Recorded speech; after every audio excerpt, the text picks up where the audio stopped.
improvvisamente in diretta, benché Ecco, inopinatamente. Eccoci qua, ma io l'ho annunciato già prima e lo vedo comparire come compare un nome dai nimbi, ovvero ti vedo Max Del Papa è con noi. Buona giornata, Max. Cosa ci fai a Radio buona Libertà? Cosa giornata, ci ben fai? ritrovati. Cosa ci fai a Radio Libertà il 21 di agosto del 2025? Non avevi niente di Eh, meglio da fare? Dì la verità. Qui è finita l'estate. Come è finita l'estate? Ci sono i temporali. Ed è subito autunno. Sì, è già ottobre. C'avevo un amico io che il 15 di giugno diceva: "È già ottobre", Era un ottimista perché inguaribile. rompeva i coglioni, ma aveva ragione però, perché noi tutti a festeggiare, finita la scuola, dai, lui tutto triste. "Cos'hai da Cesare?" "È già ottobre." Lui Dico: "Ma si cazzo, è il incupiva. primo giorno di vacanza", e lui inesorabile: "Cosa ci mette ad arrivare?" Eh, E infatti è arrivato anche la fine Senti, dell'estate. ma cosa ha fatto nella vita questo amico? Lo sai, no? Cosa Si cosa è perso un po'. cosa ha combinato nella vita? Perché Poco, volevo niente. capire se il pessimismo paga o non paga.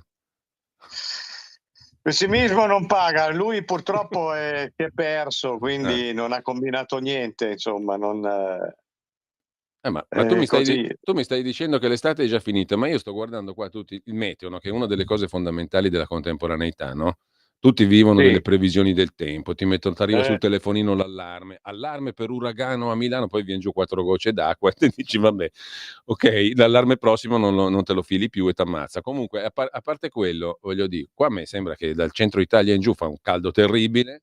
A Milano è venuto giù un po' d'acqua, fa più fresco per fortuna perché si asfissia qua. Ma tu mi stai dicendo che allora nella tua meravigliosa regione, le Marche, dove se vince Matteo Ricci riconosce la Palestina, lo ha detto sì, stamattina. ecco, bravo. Pensasse ai problemi che c'ha lui.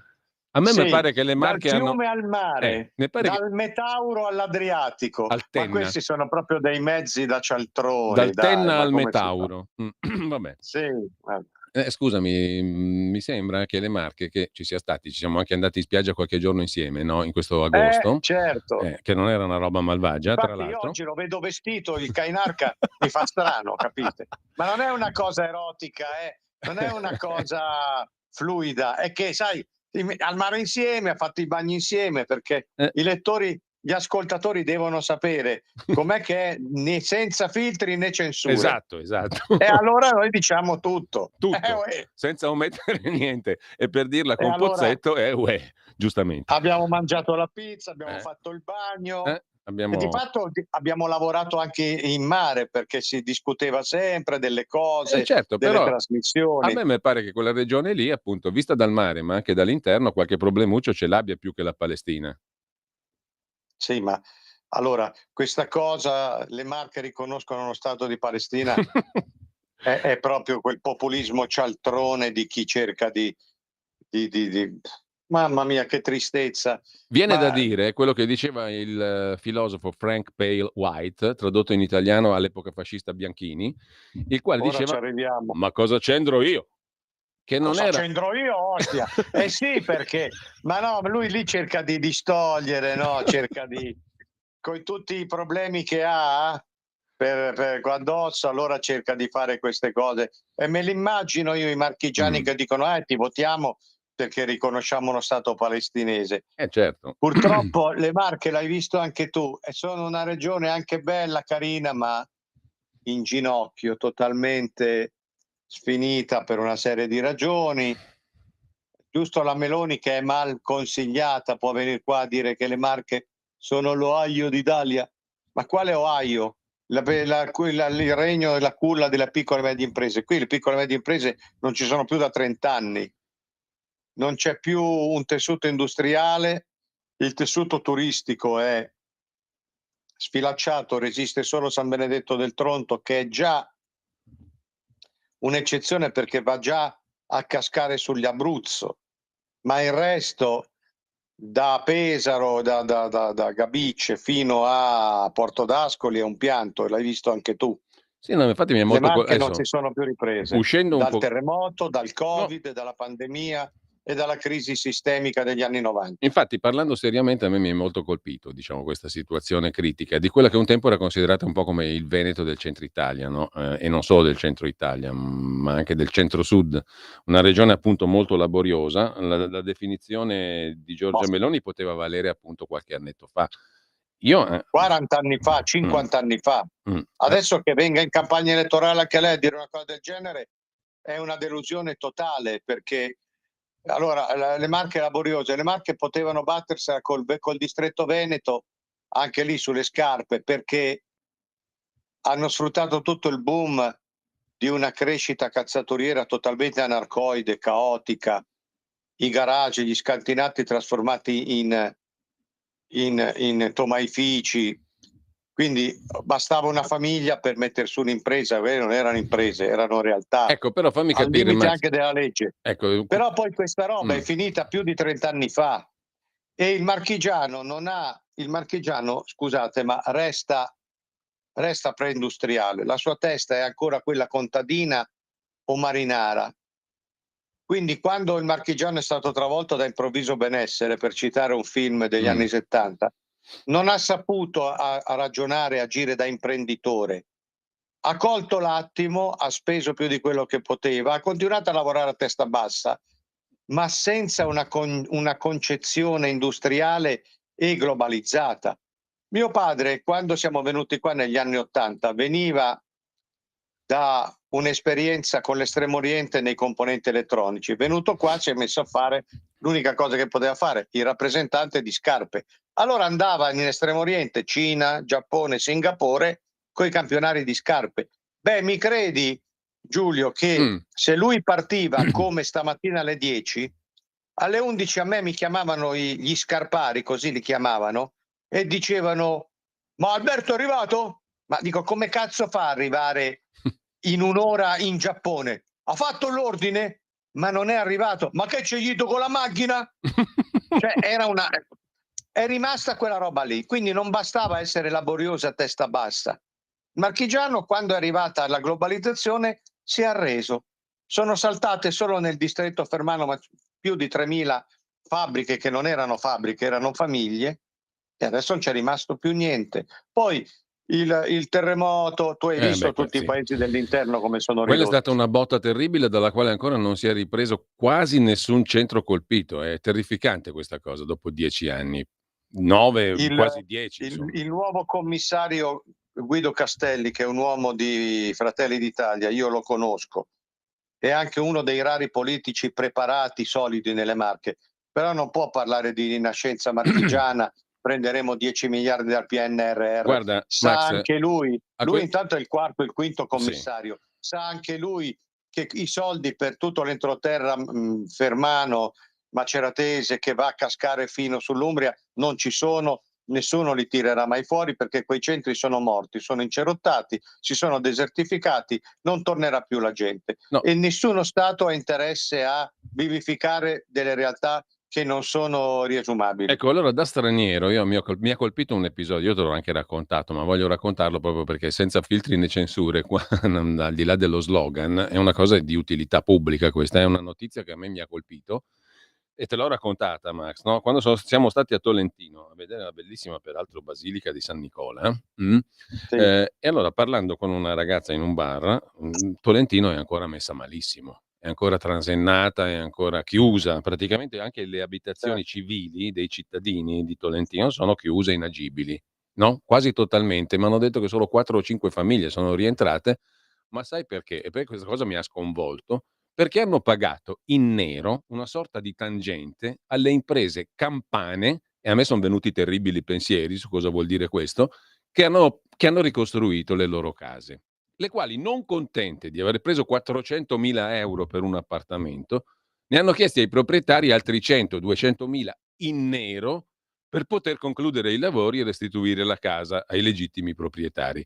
Allora, questa cosa qui a me mi ha sconvolto, perché mi sono chiesto subito: ma le istituzioni qua a tutti i livelli dove sono state? Dove sono? Perché se la camorra, diciamola in sintesi, si sta mangiando e si è mangiata i fondi della ricostruzione per il terremoto nelle Marche, nel silenzio totale di tutti i livelli istituzionali e dei vari commissari che tu hai citato prima, allora siamo fottuti completamente, non ne usciamo più. Guarda, io ho una memoria storica privilegiata, personale, perché ho cominciato a fare il No, cronista nel aggiungo una cosa Max, che perdonami, non per interromperti, ma perché poi io questo racconto me lo sono sentito fare da una ragazza ventenne e poco più, sulla sua casa, capito? Dice: "A me, alla mia famiglia mi hanno chiesto in nero i soldi", Certo. e me lo sono sentito fare e visto fare con un volto che m'ha detto tutto. Cioè quel volto lì era il volto di una persona che non si attende più niente da nessuna istituzione. Sconsolato, non l'ha detto neanche arrabbiata, l'ha detto proprio senza speranza. Guarda, ti dicevo, io ho cominciato a fare il cronista col Resto del Carlino all'inizio degli anni 90, nel 92, dove c'era ancora un po' di benessere, ma la crisi aveva già cominciato a instaurarsi, crisi sistemica. Io lì facevo il cronista di nera e di giudiziaria, quindi seguivo anche i processi e ho visto la involuzione del tessuto economico-sociale e ho visto come sono entrate le varie mafie. All'epoca c'erano infiltrazioni di mafia siciliana, di camorra sempre, e in parte di 'ndrangheta. Negli anni 90 la 'ndrangheta ha soppiantato la camorra. Dico scusa, ha soppiantato la mafia, è rimasta la camorra. E poi sono entrate tutte le formazioni mafiose etniche, balcaniche, nigeriane, come Beh, a Macerata molto Macerata forte. e la povera Pamela è stato il culmine, no? Esatto, Mh. esatto. Balcaniche, nigeriane, russe. C'è una motivazione molto semplice. Quando un tessuto socio-economico va in crisi, le aziende chiudono, le fabbrichette chiudono, i soldi non ci sono, Hanno bisogno di entrano soldi tu e arrivano i mafiosi.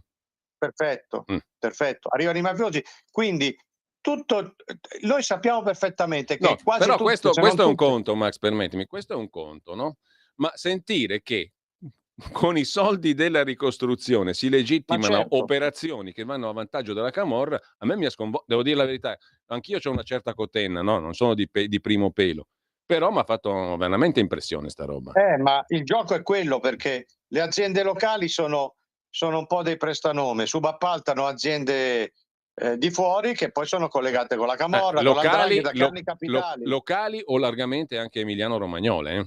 Sì, sì, ma, poi dietro però ci stanno le aziende della criminalità organizzata che sono le uniche ad avere i capitali. No, io ho visto Qui funziona alcuni molto anche il cartelli, riciclaggio, io ho visto alcuni cartelli, per esempio no, non a Tolentino ma a Rapagnano, che è un piccolissimo paese, alcuni cartelli dove, formalmente chi sta facendo i lavori, ormai da tempo immemorabile, è un'impresa di Modena, ma in realtà il tutto è andato a finire nelle mani di un'impresa napoletana, mh? E ho parlato con alcuni degli operai napoletani, i quali ridendo loro per primi dicono: "Ma qua stiamo a mangià da una vita e continueremo a mangià per non si sa quanto". Questo qui si è comprato degli appartamenti a Civitanova Marche coi soldi che ha fatto lì, capito? Succede anche a Porto San Giorgio, moltissimo. A un certo punto a Porto San Giorgio, a metà degli anni 10 del 2000, c'era la mafia albanese che controllava tutti i locali del gioco d'azzardo, le bingo, le slot, le cose.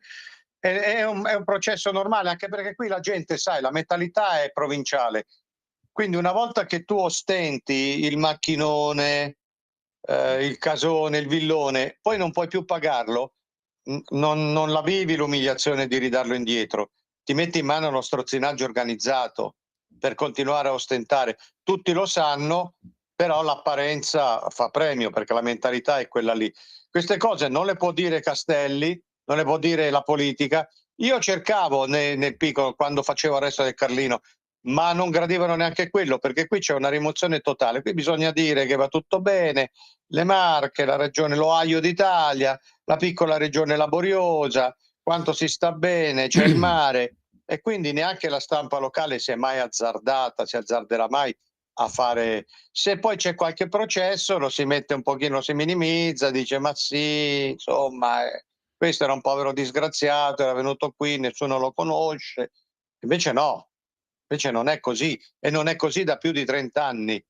Per cui parlare di Marche come Ohio d'Italia è uno sfondone enorme che un presidente del Consiglio, adesso lei non lo sa, gliel'hanno messo in bocca, Beh, però certo, non può immagino. venire a dire una roba del genere. Uno non La può sinistra su sta roba ci prospera, ma tutti ormai ci prosperano. Allora, Tanto tu hai visto anche il turismo come è ridotto qua. male, molto male, malissimo. E lo Malissimo dico perché con grande no, dispiacere ma non perché ci stiamo parlando, abito. attenzione, non stiamo parlando soltanto del turismo costiero, del mare, dei marittimi. Quest'anno poi ci hanno raccontato che sono andati tutti in montagna. Per spiegare il fatto che Vabbè. le spiagge erano deserte, io ho sentito questo ragionamento, no? Sono andati tutti in montagna. E infatti ti fanno vedere ai telegiornali le code di gente sulle Dolomiti, no? Vabbè, sarà anche vero, non Sì, voglio discutere questo, però sta ma di fatto che per quanto concerne quello che ho visto io con i miei occhi, la costa deserta, ma l'interno di più. Se tu vai sui Sibillini nelle Marche non ci trovi nessuno. la storia del transumanza sulle montagne come le capre è un po' come il riscaldamento globale. Io l'altro ieri ho sentito il solito figlio di un cognome Mercalli che diceva che questa è stata l'estate più calda degli ultimi 200 anni. Vabbè. Ora, o sto Mercalli mi viene a dimostrare dati alla mano, oppure si assume il coraggio, la responsabilità delle balle della cialtronaggine che dice, perché non è possibile. Allora, anche qua, diciamo come stanno le cose. C'è stato un periodo molto caldo a fine giugno, poi ci sono stati temporali, hanno rinfrescato, luglio così così, agosto è stato un continuo piovere per i primi 10 giorni, 10 giorni nella media, già adesso il tempo si è rotto e la sera io non ricordavo un'estate così fresca, non fredda, dove le temperature scendevano sotto i 20 gradi. Non lo ricordavo da 40 anni. Per cui queste sono le solite balle che l'informazione, che non è informazione, dice, pretendendo così, senza... Allora, l'estate più calda dei 200 anni, la regione Ohio d'Italia, le cose che ci iniettano fanno bene perché se no quegli altri sono tutti Novax, eccetera, eccetera.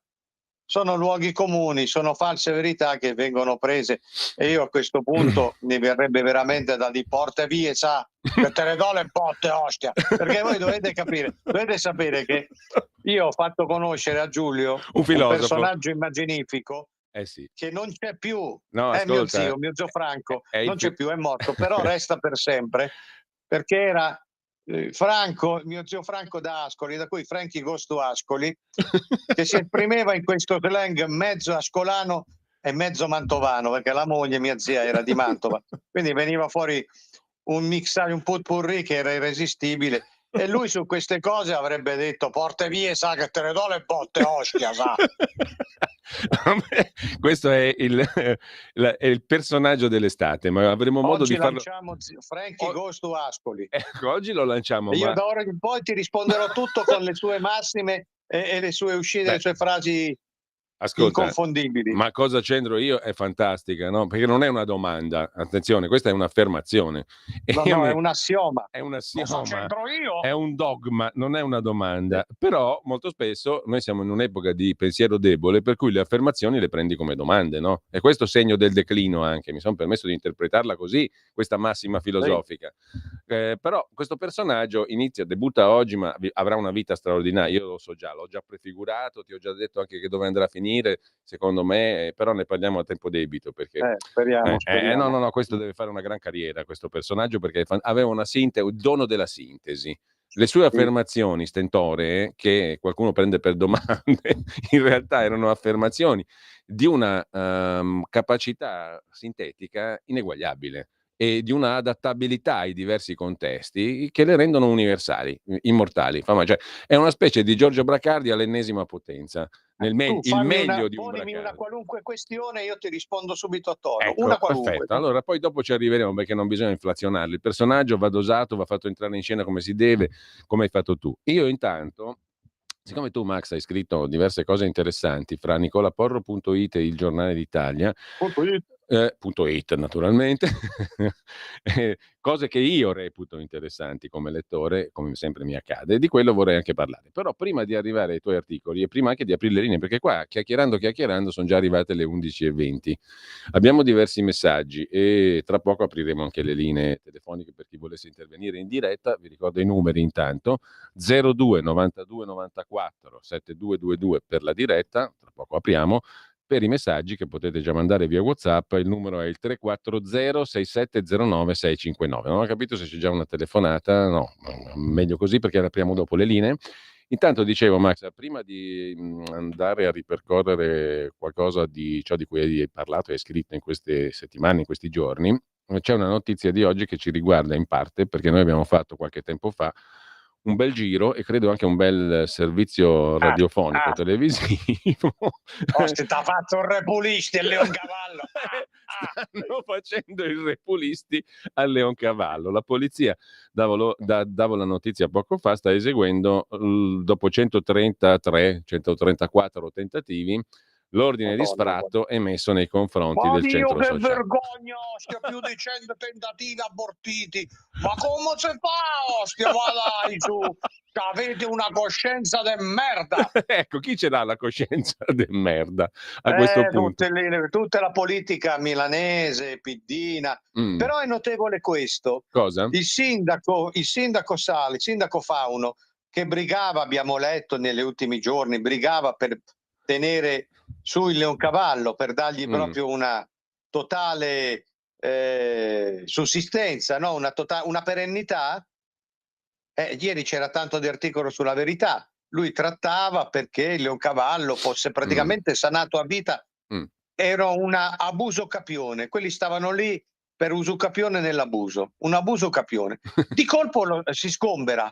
Questo a me fa venire in mente una cosa, che Urbanopoli andrà come andrà a finire in niente, però lui è un'anatra zoppa. Cioè sono cambiati i rapporti di Sì, tu forza, dici che è è meno cambiato il forte, insomma. vento. Questo qui si è indebolito indubbiamente. È un'anatra zoppa, sono cambiati i rapporti di forza, lui a questo punto fa quello che gli viene detto, ha meno arroganza, ha meno potere e il Leoncavallo t'ha fatto il repulisti. Ostia! Come avrebbe detto Frank. Porte vie, sa, ma che Leoncavallo, ecco. con tutto quel vasellame lì, ostia, tutto quel ciarpame, a porte vie che te le do le botte, sa. Ascolta, quando è nato, e tu c'eri ragazzo lì, no? In via Leoncavallo, perché poi si è trasferito in zona Greco dopo il primo pseudo sgombero, Via diciamo. Watteau. Via Watteau, esatto. Quando è nato cos'era per te il Leoncavallo? Da ragazzo? Ma era un posto, perché io ero piccolo, 10, 12, 13, 14 anni, quindi era un posto dove non andare, no? Un posto pericoloso. Poi io venivo da una famiglia piccolo, borghese, piccolo democristiana, e allora no, perché lì, sai, ci sono i drogati, ci sono i terroristi, poi si fanno anche delle semplificazioni. Era un posto da quale stare alla larga, anche se era vicino a casa mia. Dopodiché c'è stata quella tragedia che noi abbiamo raccontato in giugno di Fausto e Iaio ammazzati dai fascisti, i due ragazzi di Sì. Leoncavallo, e lì naturalmente si è consacrata una fama. Dopo naturalmente crescendo capisci che queste sono quelle intraprese al di fuori di ogni legalità, che però restano perché servono alla politica. A Milano c'è il Leoncavallo, ce ne sono altre, a Roma c'è lo Spin Lab lì che Gualtieri ha comperato con i soldi dei romani per ridarlo subito agli occupanti abusivi. Io adesso ho una domanda sola, ma questa disoccupazione del Leoncavallo, come la prendi Ilaria Salis? Secondo me fa come, sai, come a Battantuono quando gli veniva il coccolone. Ah sì, che vai. Ti viene la menopausa anticipata. Sì, probabile. Ma secondo te è definitiva sta roba o no? Sì, perché tu dicevi prima il quadro è cambiato qua, ci sono rapporti di forza diversi. Allora, non lo so No, se è tra l'altro definitiva. in tutta questa storia poi, per inciso, il Ministero dell'Interno ha dovuto cacciare 3 milioni di soldi nostri ai cabassi per mancato sgombero. Certo, certo. Non lo so se è definitiva, io però ho una prospettiva che è agghiacciante. Quale? Che gli diano una sede ancora più prestigiosa. Che non è da escludere, tra l'altro. Tipo lo stadio di San Siro. Per farci quello nuovo, quello è bellissimo. Non so cosa avrebbe detto Frank, ma comunque lasciamo stare. Ma avrebbe detto c'avete una coscienza de merda.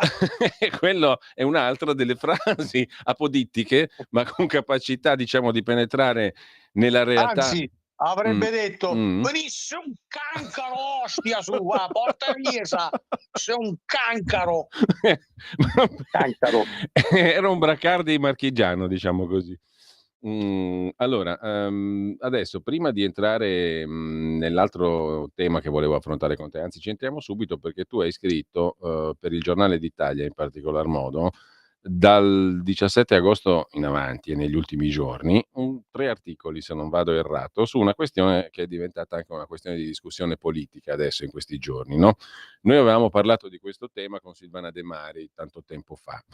E vedo che le questioni delle quali noi ci siamo occupati allora sono tornate di attualità nella loro sostanza, no? Perché sto parlando della famosa commissione consultiva sui vaccini nominata dal ministro Sì, Schillaci e poi da lui stesso revocata perché c'erano dentro due che non erano in linea con tutti gli altri, no? Mettiamola così.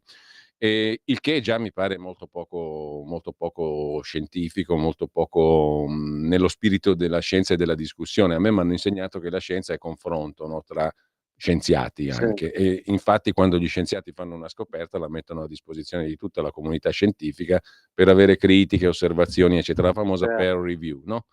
Invece questi due sono diventati intollerabili per altri perché tacciati di Novax, cosa non vera peraltro, no?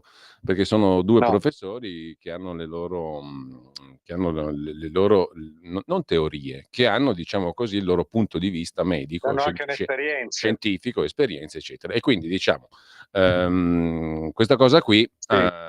il ministro è stato criticato perché non ha avuto il coraggio di mantenere le sue scelte e Matteo Salvini, il vice premier e ministro Salvini, ha detto in sostanza una cosa che mi credo sia assolutamente condivisibile, è antiscientifico, diciamo, comportarsi in questo modo, no? Dirsi dubbiosi sull'obbligo vaccinale, ha detto Salvini, che non c'è nella maggior parte dei paesi europei, non penso che sia antiscientifico, ma penso che sia di buon senso. E poi, se io avessi nominato una commissione da me firmata con membri da me scelti e dopo 3 giorni mi Sì. fossi autoazzerato la commissione da me scelta, vuol dire che c'è qualcosa che non va. E poi ha detto ancora Salvini, leggevo oggi un'intervista interessante di uno di questi due professori e medici che non stanno simpatici a qualcuno. Non sono Novax, semplicemente chiedono che vengano calcolati tutti i benefici che ci sono nei vaccini e anche eventuali controindicazioni, ha detto Mm. Matteo Salvini, il quale poi ha detto che in sostanza, non chiede le dimissioni del ministro, appunto, però Eh, a me sembra che abbia posto una questione veramente basilare, come quelle di cui parlavamo noi con Silvana De Mari nella famosa trasmissione che citavo prima, cioè vogliamo esaminare oggettivamente e ascoltare le voci, perché poi io avrei avuto intenzione di ascoltare tutte le varie voci di altri esperti, ma su una questione che alla fine ci ha toccato tutti, no? E non parlo di chi è stato toccato pesantemente come te e come tanti altri da questa questione, ma ci ha toccato comunque tutti perché è stata una questione di ordine pubblico. E allora io voglio adesso astrarri dal discorso tecnico, medico, scientifico e sì. dico semplicemente, qui stiamo ponendo anche, e lo propone di nuovo questo tema Salvini con le sue parole, che per me sono chiarissime, un tema più generale, perché è lo schema che non funziona. Cioè, non mi puoi dire la scienza è dogma, no? La scienza non è dogma, la scienza è confronto, la scienza è un processo democratico per eccellenza, la scienza è ammettere che si fanno degli errori, che si è ignoranti, non vendere soluzioni miracolistiche, perché quello lo facevano gli stregoni o i venditori di rimedi miracolosi, i ciarlatani nelle piazze, no? Quello facevano. La scienza è tutta un'altra roba. E questo ci sta dicendo Salvini. Dirsi dubbiosi è un metodo scientifico e non accettare chi la pensa scientificamente parlando, perché è chiaro che non stiamo parlando di due salumai, stiamo parlando di due professori con lunga esperienza, i quali portano la loro esperienza e la loro scienza e coscienza e il loro sapere medico nel confronto con gli altri, no? Perché la finalità qual è? Quella di capire quali sono i danni e quali sono i benefici. È molto semplice, a me sembra di una semplicità, di una cristallinità logica assoluta. Era quello che dicevamo noi. E mi pare che questo schema debba valere non solo per la medicina, ma per tutto. Questo è il problema, no? Per la giustizia, per il confronto pubblico, per tante altre cose. Dobbiamo forse fermarci un attimino, perché sono le 11:30, ma poi apriamo anche le linee e poi voglio sentire la tua naturalmente, perché tu ci hai fatto 3 Sì. pezzi, 3 articoli su questa cosa. Qual è la sintesi che tiri fuori da tutta sta vicenda? Tra pochissimo. lo amiamo. Stai ascoltando Radio Libertà, la tua voce libera, senza filtri né censura. La tua radio.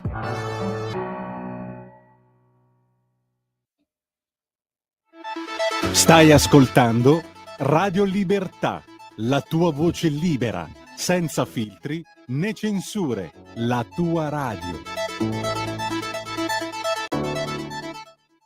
Allora, rieccoci qua, c'è anche una chiamata, mi dicono dalla regia, abbiamo aperto le linee nel frattempo, 02 92 94 7222, se l'ascoltatore ascoltatrice può stare in attesa, intanto chiedo a Max di dire la sua e poi sentiamo anche le voci di chi vuole intervenire, anche via WhatsApp, anche audio al 340 6709 659.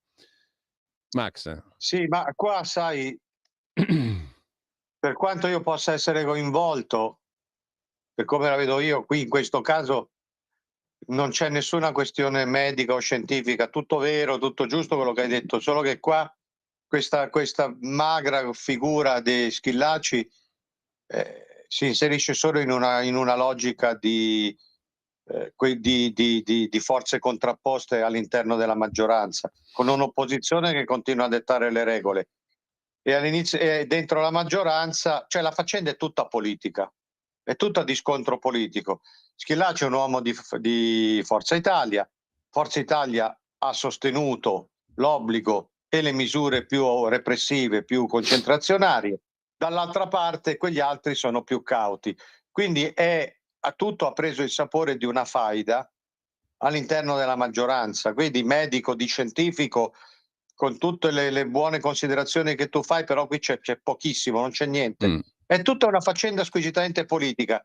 Se non che no, ma a me veramente c'è un'altra cosa che mi fa incazzare, che appena Salvini pone un problema elementare, perché alla fine ha posto una cosa ovvia, no? E lo dico a sua lode, lo dico, perché porre delle questioni ovvie in questo momento qua, per me è già un atto, diciamo, straordinario, no? Cioè ti richiama a una logica elementare. Allora la scienza non funziona così, dice giustamente Salvini, e dirsi dubbiosi è l'ABC del metodo scientifico. Quindi valutare i danni e i benefici è l'ABC del politico. Il politico cosa deve fare? Deve valutare i danni e i benefici delle sue scelte, perché le fa in nome della cittadinanza, del popolo, di tutti. Allora, questo buon Salvini viene subito, ma tu sei un Novax, sei un coglione, non capisci niente. Hai capito? Cioè questo mi fa incazzare certo terribilmente. Capito. Ma questa è la stessa storia dello Ius Scholae, cioè questi sono tutti elementi, sono tutti strumenti per testare una nuova maggioranza tra il PD e Forza Italia. Sì. No, è questo. Quindi serve anche questa faccenda qui. Io posso anche pensare che quello di Schillaci è uno che non ha una tenuta, non ha evidentemente una dignità istituzionale, è mezzo Don Abbondio, mezzo Ponzio Pilato e anche un terzo Giuda, per come la vedo io. Come hai scritto? Però queste sono tutte delle provocazioni, perché si sa benissimo che la roadmap, il desiderio finale qual è?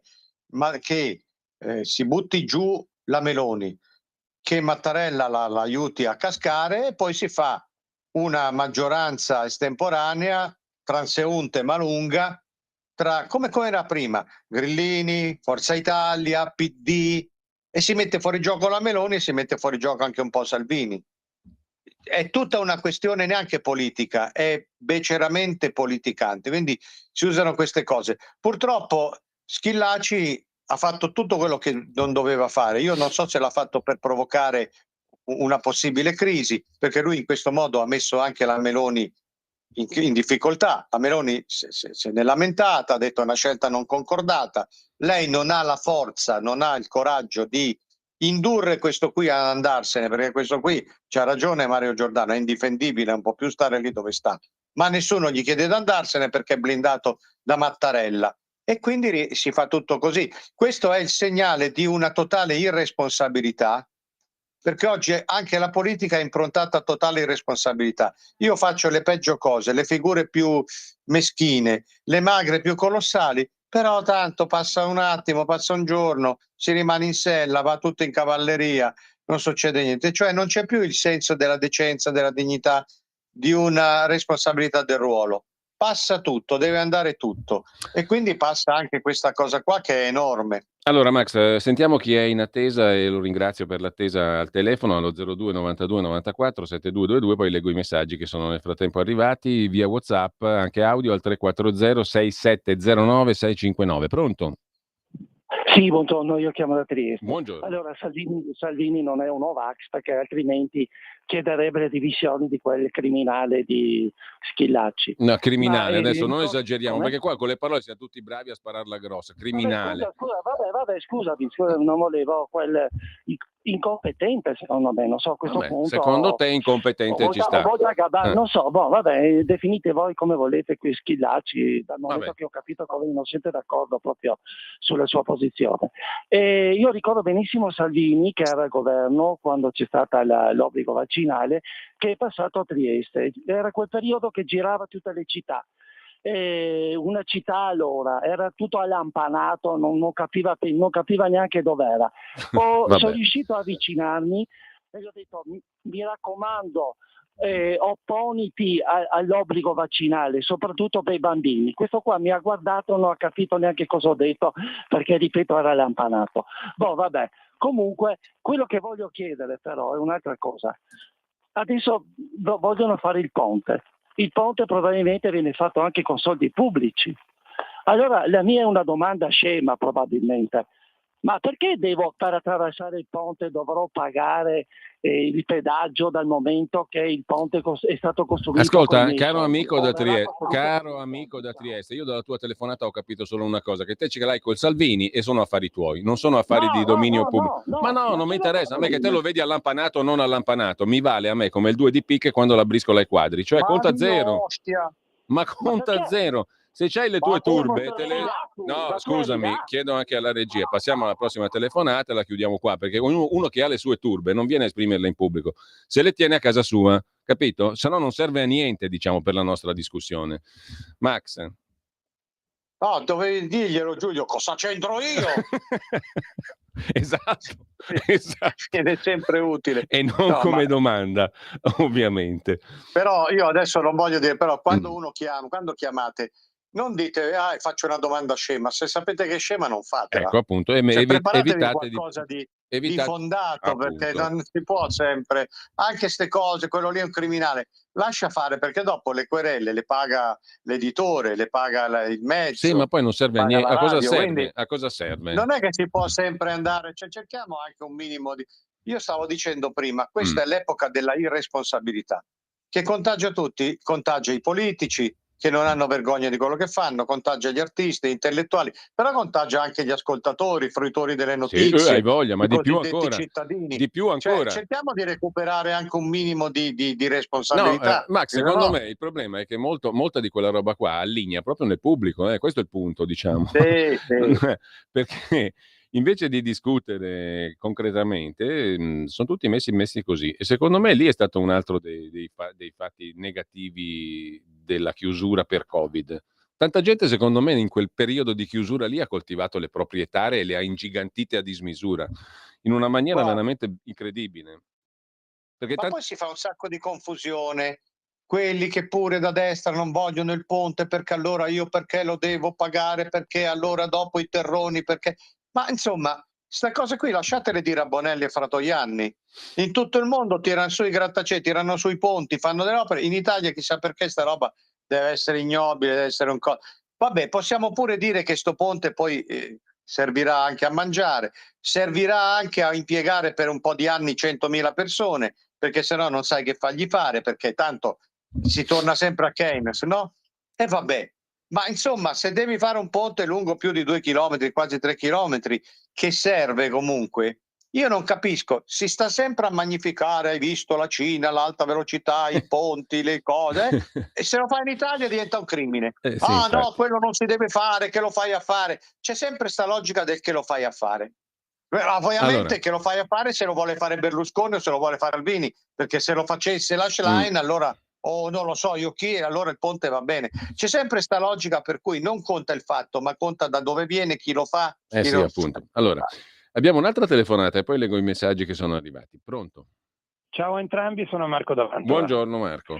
Da qui si capisce il perché quando le minoranze sono ben organizzate comandano, perché mettere d'accordo tante teste è assolutamente inutile, oltre che impossibile. Allora, il ponte l'ha spiegato qualche settimana fa Antonino Danna. Perché bisogna pagare il pedaggio? Perché adesso per attraversare lo stretto non lo paghi il pedaggio? Certo, lo paghi, fai sul traghetto. No, se no fai come Beppe Grillo e nuoti. Ecco, sì, quindi si va sul traghetto, che sia in treno, che sia in auto, e perdi 3-4 volte lo stesso tempo che magari percorrerlo tra X anni, perché hanno detto 8 anni, ma non ci credo, in autovettura oppure direttamente col treno. Se non vado errato, Antonino Danna aveva detto che il traghetto costa 37 euro. Quindi i 10 euro che si ipotizza il pagamento del pedaggio del ponte, perché lo dobbiamo pagare? Perché tanto paghiamo già l'autostrada. Vi saluto, grazie. Allora, grazie a te. Intanto ci sono dei messaggi in arretrato, per cui li recupero tutti a partire dalle 11.09. Un audio messaggio che ci ha mandato un ascoltatore, lo sentiamo. Spero che lo sentiamo. Proviamo a sentirlo, mettiamola così. Rifacciamo tutto da capo e proviamo a sentirlo da qua. Buongiorno a tutte e due, Pietro. Giulio, puoi chiedere a Max se sa spiegare dove vanno a prendere i 300 milioni per il reddito di cittadinanza in Calabria? Verranno ancora nelle nostre casse in Lombardia? Ecco, questa è la promessa che ha fatto il candidato in Calabria, Tridico, se non sbaglio, no? L'ex presidente dell'INPS, che Conte, eccetera, candidano in Calabria. Vabbè, ma quello è il grillino che gliene frega lui di qualcun far altro, contare. non ho ancora verificato, ma qualcun altro mi ha detto che anche Gianni in Toscana avrebbe promesso qualcosa di simile. Non so, adesso verifico nel frattempo, cerco di verificare.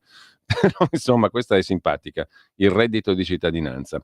Mentre ci scrive Raffaella, anch'io un paio d'anni fa in vacanza nelle Marche sono rimasta sconvolta dall'abbandono di borghi meravigliosi dopo il terremoto. Che tristezza! Sono posti meravigliosi, famiglie senza casa dopo tutti questi anni, che vergogna. Noi ci andammo con un amico, una collega di Radio 1 nel 2019 in 3 a fare un giro in quei territori lì. E devo dire che ci sono tornato l'anno scorso e quest'anno, non è cambiato praticamente quasi nulla. Non è cambiato quasi nulla. È quello che dicevamo prima, però. Allora, buon giovedì, questo è un altro discorso. Il signor Mercalli partecipava a Che tempo che fa, scrive un'altra ascoltatrice, è abituato alle balle, a proposito del meteorologo. Poi abbiamo un altro audio. Non lo so se è abituato alle balle, però a questo punto o lui mi dimostra che questa è stata l'estate più calda dai 200 anni, come sostiene, e me lo dimostra in maniera oggettiva, oppure si assume la responsabilità delle balle che eventualmente dice. Questo è il fatto. Perché non può sempre passare tutto così perché lo dice uno. Un altro audiomessaggio, lo sentiamo. Dio, guarda che roba! Guarda che roba. Sentiamo. Numeri uno, Max, poi io ti adoro, anch'io poi la penso come te. Io sono riuscito a non schierarmi, diciamo, ma comunque al di là di questo tu sei un personaggio fantastico. Con Giulio Cainarca siete una coppia splendida. Secondo me dovreste impegnare più tempo in Radio Libertà, va bene parlando e tutto, ma anche dedicando del tempo alla parte goliardica come state facendo adesso, perché siete veramente mitici, non ho parole. Un abbraccio a tutti. Ti lascio il commento o lo lasciamo a Frank? Non ci manca mica niente, sa, a Radio Libertà. È una radiolina bella, libera, senza filtri né censure.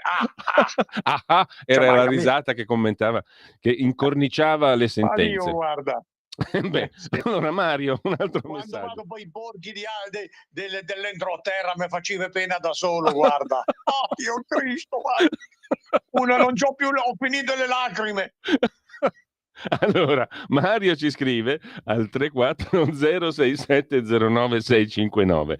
Potete dire due parole sul taser, visto che ho letto commenti contrari al suo uso. Che dici tu del taser, Max? Ma non lo so, deve essere uscito stamattina.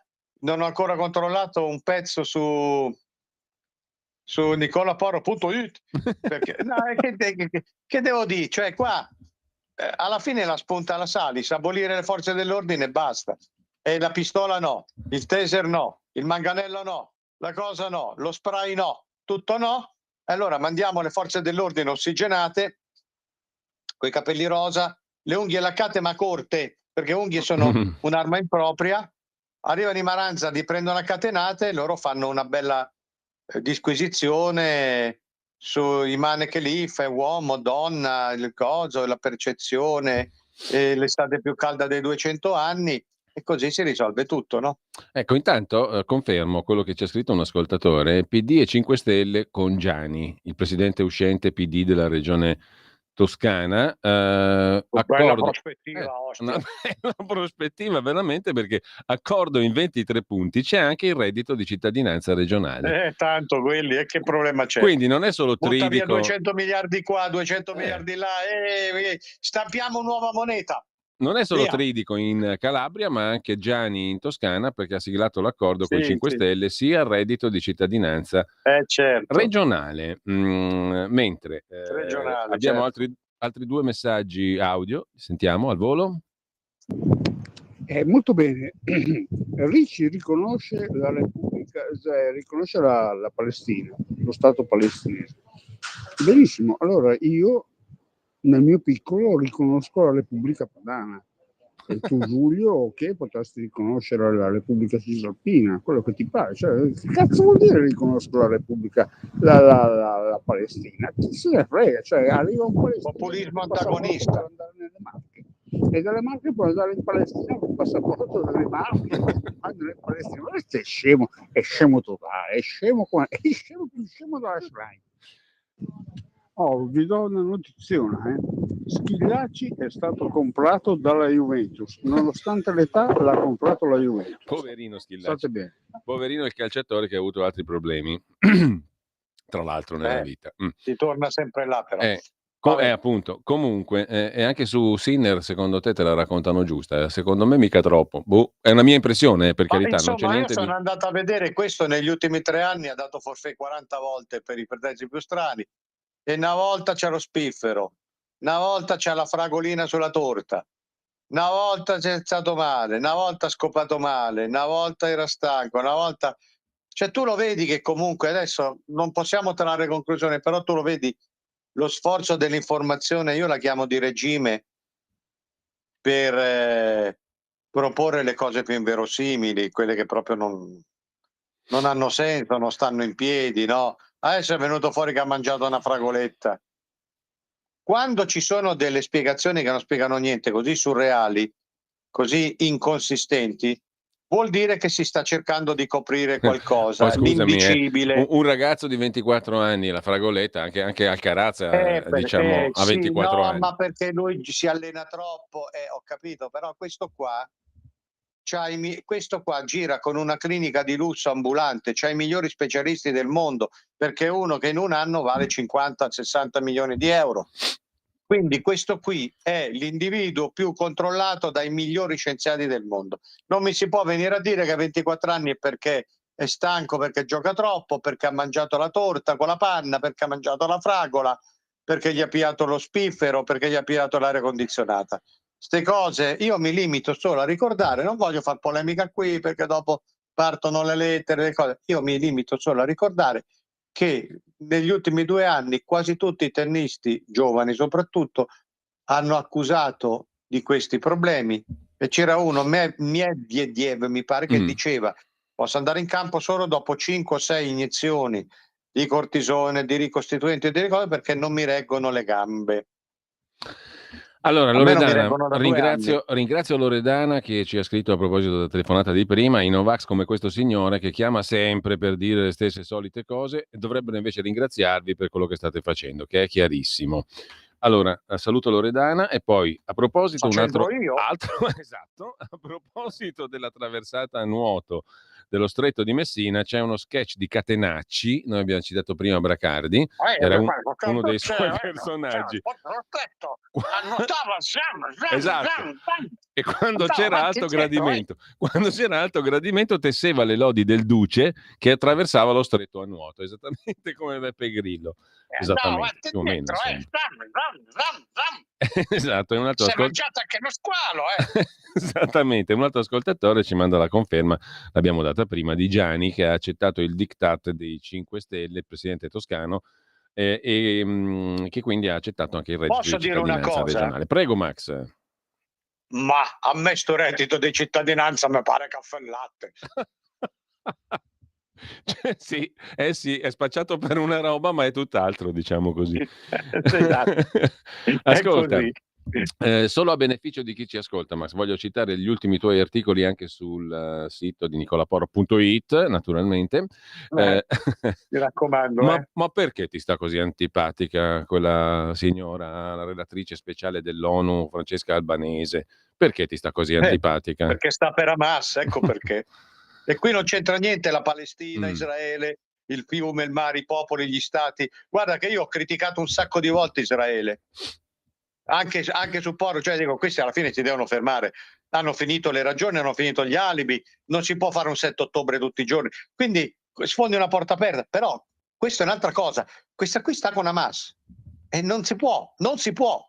C'è una che dice che Hamas ha fatto le scuole, ha fatto le cose buone, si qualifica da sola. E allora pure Hitler, pure Mussolini, quello che volete.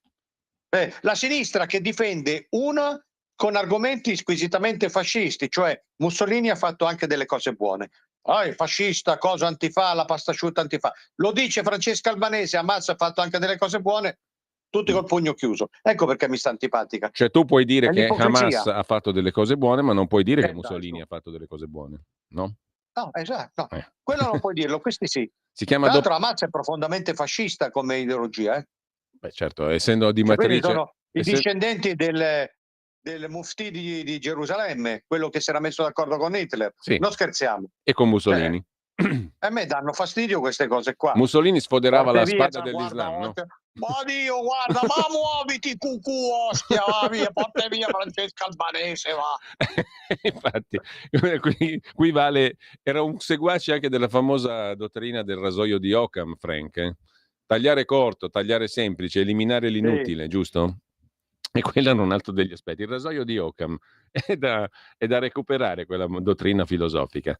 Eliminare ciò che non serve. Allora, un altro pezzo che io consiglio a coloro che ci stanno seguendo, prima di salutarci, perché ormai stiamo appropinquandoci alla chiusura della nostra conversazione, abbiamo pochi minuti. Le quasi mezz'dì, come direbbe Frank. Allora, un altro pezzo, questo però c'è poco da scherzare, perché è indice di come la pensano tanti anche che fanno quel bellissimo mestiere che è il giornalismo, no? A proposito di quel che è accaduto a Milano, tra l'altro quel che è accaduto a Milano è che 3-4 ragazzini hanno preso la macchina e hanno ammazzato una signora di 71 anni. No, ma è tutto percepito. La mamma adesso deve probabilmente pagare i suoi conti con la giustizia. Percezione. Ecco, però tu come me sei rimasto sconvolto dal fatto che su Repubblica Maria Novella De Luca abbia scritto che questi ragazzini sono apparsi un giorno come un pugno in faccia al mondo soltanto perché hanno rubato un'auto e ucciso una donna. Soltanto perché. Cosa dice? Io suggerisco sempre di guardare in faccia sulla fotina segnaletica quelli che scrivono certe cose, si capisce tutto.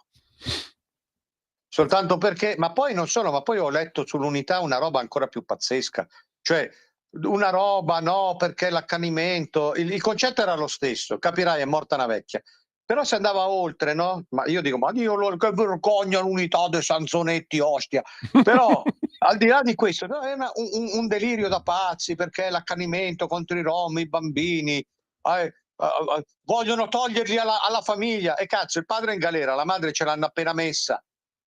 Ma lo sanno o no questi qua che i bambini, oltre ad allevarli al crimine, li storpiano per mandarli a chiedere l'elemosina, li fanno ammalare, danno le bambine come prostitute subito, e lì anche certe figure di potere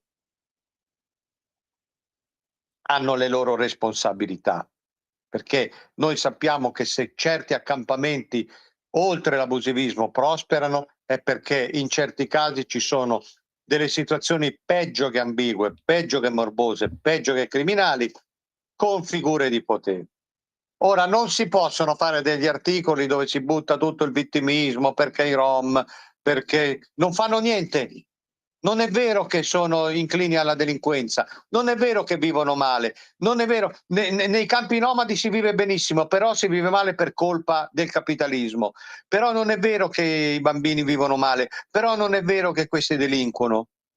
Bisogna lasciarli alle famiglie, cioè va bene così, va tutto bene così. Per la sinistra questo è chiaro che non si possono punire 4 bambini di 10 anni, però per la sinistra va bene questo sistema qui, che li alleva al crimine e poi li brucia. La destra fa finta di non vedere finché può, per la sinistra va benissimo così. Io parlavo di politica responsabile perché questo è. Ci sono degli articoli che sono spaventosi. Infatti. Max, prima di salutarci, siccome abbiamo parlato di poi ti giro l'ultimo dei messaggi che sono arrivati, ma prima di salutarci dicevo, siccome abbiamo parlato di candidati alle prossime regionali che promettono redditi di cittadinanza nell'alleanza PD 5 Stelle in Calabria e in Toscana, anche in Campania, c'è della robetta divertente. Ho trovato un articolo del Secolo d'Italia che ha ripreso quello che ha sottolineato un consigliere leghista, un esponente della Lega, Severino Nappi, il quale ha pubblicato un taglia e cuci degli insulti di Roberto Fico nei confronti del PD e di De Luca. Viceversa, poi De Luca aveva detto la sua su Fico in maniera estremamente efficace. Ebbene, i due si troveranno insieme, praticamente alleati. Ma vogliamo sentire il collage, il taglia e cuci che ha fatto il leghista Severino Nappi e che ha ripreso,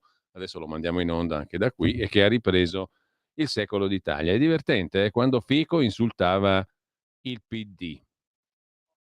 Veramente disorientato eticamente e moralmente. Oggi il Partito Democratico è il pericolo pubblico numero 1 del paese. L'assurdo che il PD ancora candida persone condannate anche in primo grado. Il Nazareno prima entrava a Berlusconi, poi entra la minoranza. Ma c'è una legge sull'Under Jazz Festival, presentava dalla Ascar, poi forse l'accordo con l'EU, forse no, i candidati, calendarizzata prima della proposta dell'abolizione dei vitalizi. O se devo vergognare di governare con dei delinquenti!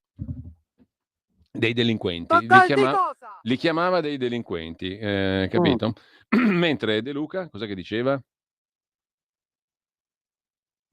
Aspetta che dobbiamo però sentirlo cosa diceva. Governare le istituzioni, lo Stato, trasformare la realtà sulla base delle chiacchiere e dei baffadei e dei comizi e delle scemenze è un'idea di cui prima ci liberiamo meglio è. Il mio problema quando parlo di Grillini, il problema vero è un altro, ed è quello di interloquire con milioni di cittadini italiani, soprattutto giovani, che hanno guardato ai Grillini come a una speranza di rinnovamento. Io vorrei raccogliere quella speranza e interpretarla, perché so bene che il fenomeno grillino è venuto fuori anche perché gran parte della politica tradizionale è costituita anch'essa da mezze pippe e da pippe intere, per la verità, da gente che quando parla ti fa venire una crisi depressiva, anche più di pippe, insomma, se dovessi scegliere anche nel PD. Anche nel PD, devo dire che io ho trovato fior di fare a tutti anche nel PD, lo sapete. Allora il problema è fare una grande operazione di verità, salvare del momento grillino la spinta al rinnovamento, alla sburocratizzazione, perfino a un nuovo linguaggio, più da persone normali. Allora, però Fico, Di Maio e Di Battista erano 3 mezze pippe e il loro movimento disastroso, quindi ci alleiamo. Ma sì, perché loro ti dicono, come direbbe quell'altra grillina, la taverna era un altro momento. Ah sì, certo. Che vuol dire, noi siamo il potere, possiamo fare quello che vogliamo, il cazzo che vogliamo senza vergognarci. Vi dovete vergognare voi, dovete subire voi e state attenti che vi chiudiamo tutti dentro. Questo è quello che io intendo per irresponsabilità della politica. Tu sai che ho appena finito un libro che spero di far uscire entro il mese prossimo, si chiama Schiavi, sulla degenerazione della democrazia, e cerco di dire questo. Allora, ne parleremo. La totale fine della responsabilità in senso politico. Ne parleremo. Intanto io ringrazio Max Del Papa, sono le 12, ringrazio anche Frank Goes to Hollywood. No, più che tu Hollywood, tu Ascoli, Oscar. Che Ma gaff, muoviti, che gaff, Oscar, che ma gaff. come Hollywood? tu Ascoli. Cioè, ma guarda che Ascoli è una bella cittadina, non ci manca mica niente, sa. Certo.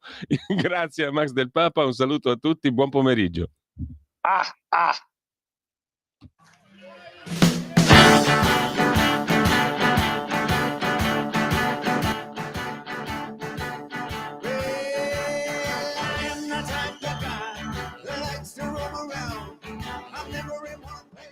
Facciamo in tempo ancora a dire che stiamo ascoltando un personaggione, Ernie Maresca, cantautore americano, nasce nel Bronx, New York City, quando? Oggi, il 21 agosto 1938, bellissimo sto pezzo, lo rimettiamo dall'inizio perché è fantastico, The Wanderer, interpretato da Dave Edmunds and the Refreshments, ma scritto da Ernie Maresca, cognome vagamente italico. Buon pomeriggio.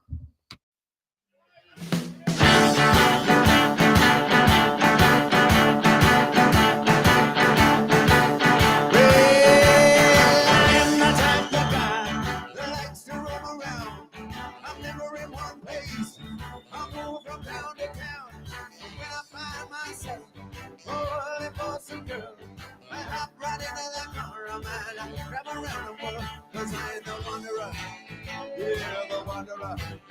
I roam around.